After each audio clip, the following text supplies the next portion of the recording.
대학생 포럼의 여명회장 만나러 왔습니다. 안녕하세요. 안녕하세요. 네, 최근에 1인 시위를 하다가 좀 봉변을 당했다는 얘기를 듣고, 네. 근데 그 얘기 전후 좌우 맥락을 한번 살펴보고 싶어서 네. 인터뷰 요청을 했습니다. 아, 네. 제가 국정교과서를 무작정적으로 비판하는 분들에 대한 규탄을 하기 위해 1인 시위를 결심하고 이렇게 피켓을 뽑아서 광화문 광장에서 시위를 하고 있었습니다. 그게 언제죠? 정확한 날짜가? 그 정확한 날짜가 화요일이었거든요. 네. 기억이 안 나요. 아, 화요일이면 며칠인가요? 화요일이면은 아무튼 네. 10월 둘째 주, 셋째 주 화요일. 네, 그쯤. 네네네. 그래서 그게 국정교과서 발표 나오고 문재인 대표 나와서 시위를 한 바로 다음 날이었습니다. 그래서 시위를 하고 있는데 아무래도 그 세월호 천막 바로 앞에서 하는 거는 좀 이렇게 예의가 아닌 것 같아서. 예의도 아닌 것 같아서 네. 그 맞은편에 그 섬같이 있는 그 공간에서 1인 시위를 하고 피켓을 들고 있었는데 멀리서 어느 아저씨가 다가오더니 두 분이었습니다. 다가오더니 아니 나는 알고 보니 국정 반대 시위를 하는 줄 알고 칭찬해 주려고 왔더만 찬성 시위였어? 하면서 좀 너무 심한 욕이어서 차마 네. 다른 사람한테는 전할 수 없는 뭐 이런 막 지읒 같은 대학생이 있어. 아니 학생은 맞아요? 뭐 부모님은 뭐 하세요? 그걸 왜 본인이 물어봐요? 네, 그러면서 처음에는 그렇게 그러니까 처음부터 반말로 일관했습니다. 뭐 친일파, 뭐 독재 미화, 뭐 이런 말들. 그건 굉장히 순화된 말이고 오히려 욕설이 적나라했다는 얘기네요. 네, 그래서 그 아까 말씀드린 뭐 지읒 같은 대학생이라는 말을 되게 수차례 들었습니다. 그래서 저랑 같이 사진을 찍으러 나온 국장이 멀리서 있다가 같은 대학생 단체에 보다 못해 다가와서 좀 제지를 하는데 그럼에도 불구하고 계속 저한테 욕을 하고 삿대질을 하고 하는데 그 국장 말로는 그 말을 하는 입에서 술 냄새가 났다고 하더라고요. 그것도 좀 낮 2시였거든요. 되게 좀 황당했고. 그러니까 뭐 하는 분인지 모르지만 대낮부터 이제 술 드시고. 그리고 이 가슴에는 그 세월호 노란 리본 배지를 달고 계시더라고요. 그거 이제 사진 찍어놓은 게 있겠네요. 그분 사진은 못 찍었고요. 왜냐면은 저희가 사진을 찍으려고 하니까 초상권 침해라고 그런 식으로 못 찍게 하고 막 저희 국장이랑 이렇게 언쟁을 하다가 이렇게 나갔는데.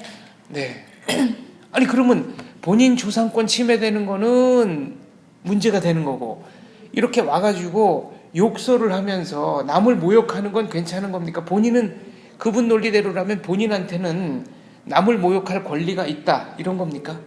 좀 납득이 안 되네요.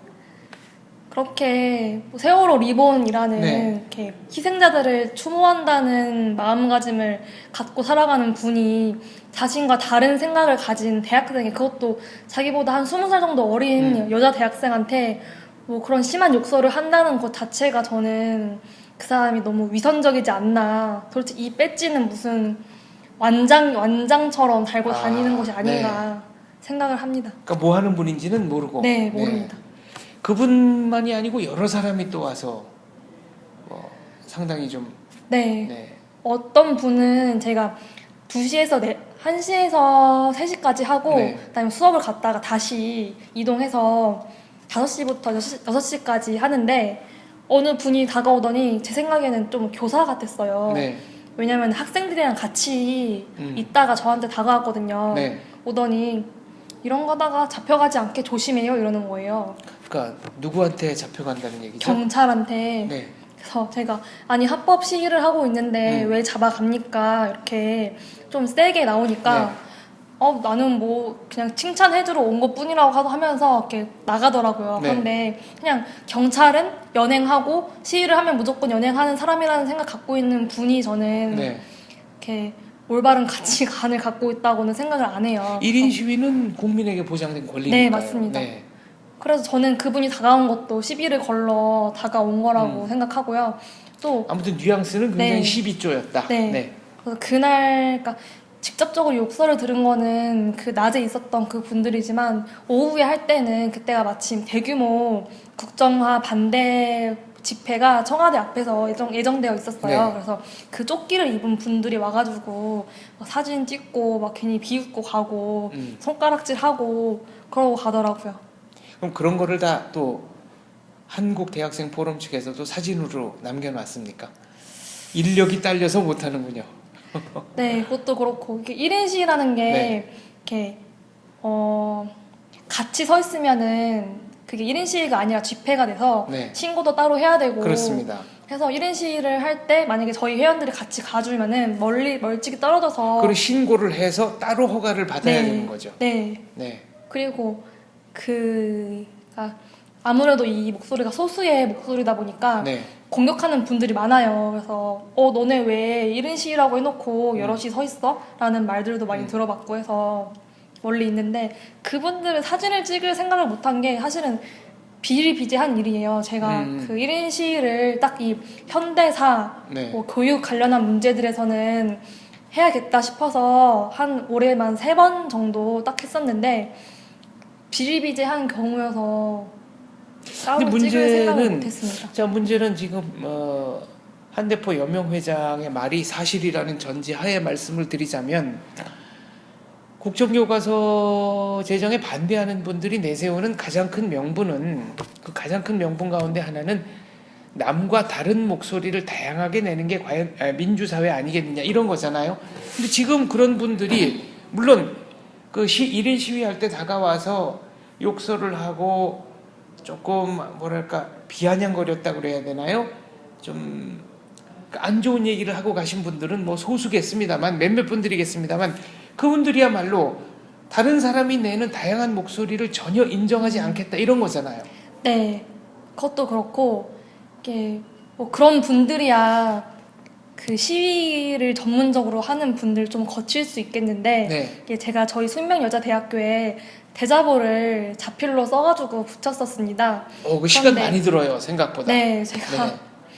거의 정말 새벽부터 해서 반나절이 걸려서 썼는데 그거를 바로 붙이고 금요일에 붙였어요 일부러. 학생들이 별로 없는 시간에. 근데 다음 주에 보니까 찢겨져 있더라고요. 훼손이 돼 있다. 네, 찢어져 있는 거 보면서 근데 어느 인터넷 사이트에서 뭐 자기들이 그랬다라는 네. 자기 같은 학우들이 그랬다라는 말을 봤는데 보면서 아니 자기들이 국정은 획일화이기 때문에 나쁜 거다. 마치 유신시대에 같다라는 논리로 국정 교과서를 반대하면서 제가 다른 목소리를 냈다고 해서 그 대자보를 찢어버린다는 것이 저는 매우 그 사람들이 위선적이라고 생각을 합니다. 자기만의 네. 민주주의죠. 그러니까 그 논리대로라면 자기들이 붙인 거를 남들이 훼손한다고 해도 뭐 아무런 네. 뭐 할 말을 하면 안 되는 거고요. 진흙탕 싸움이 된다. 그렇게 되면 이제 만인 대 만인의 투쟁으로 가는 겁니다. 네.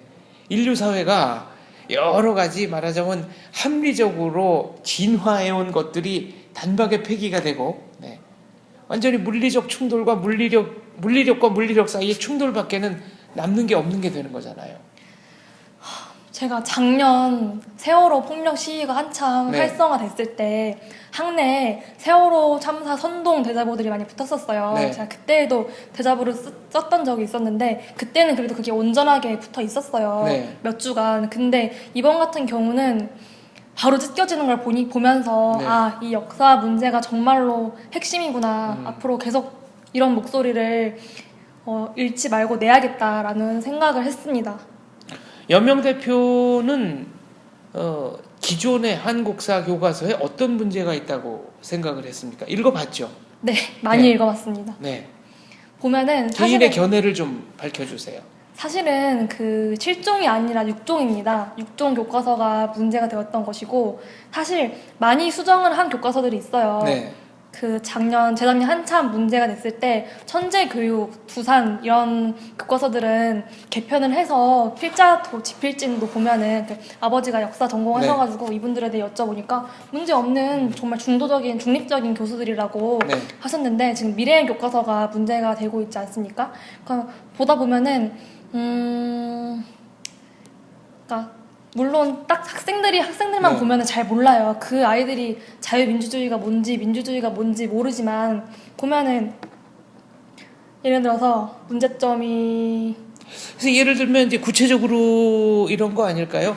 어떤 교과서에 보면은 이승만 대통령 동상 4.19 이후에 끌어내려졌다. 그리고 이승만 대통령의 동상이 뭐 아시아에서 가장 뭐 큰 거였는지 가장 높은 데 세워진 거였는지 이런 비슷한 기술이 있습니다. 네. 그런데 그 교과서에는 지금 현재 북한 전역에 있다는 4만 개쯤 되는 김일성 동상에 대한 얘기는 이런 반구 언급이 없거든요. 그래서 사실 제가 이 문제점이 너무 많아가지고 뭐부터 말씀드려야 될지 모르겠지만 가장 큰 줄기 3개만 말하자면은 네. 건국 과정에 대해 되게 폄하를 시켜놔요. 그래서 마치 이 남북 분단의 원인이 우리 정부에 있다는 듯한 서술을 보여주니까 우리나라는 출발부터가 이승만이라는 개인의 권력 욕구로 인해 출발한 나라가 돼요. 그리고 미국에 붙어가지고 뭐 그 외교를 그 미국에 외교 붙어서 노선 자체를 폄하하는 거로군요. 네, 그래서 그 우리나라 독립 운동을 많은 분들이 하셨는데 무장 투쟁이 있고 외교 투쟁이 있고 실력 양성 투쟁이 있어요. 네. 마치 그러니까 그때 독립은 근대적 능력을 갖춰야지만 세계 무대에 갈 수 있었고 그래야 독립을 인정받는 것이었는데 보면은 무장 투쟁만 강조를 해요. 거의 모든 교과서들이 무장투쟁 서술이 이만큼이 돼요. 그러면 외교투쟁 같은 경우는 이만큼, 네. 실력 양성 운동 같은 경우는 더 심하게 친일 운동인 것처럼 네. 친일 기회주의였던 것처럼 그렇게 서술을 해놓고 있어요. 그러니까 이른바 흥사단 계열의 네. 무실력 행론을 네.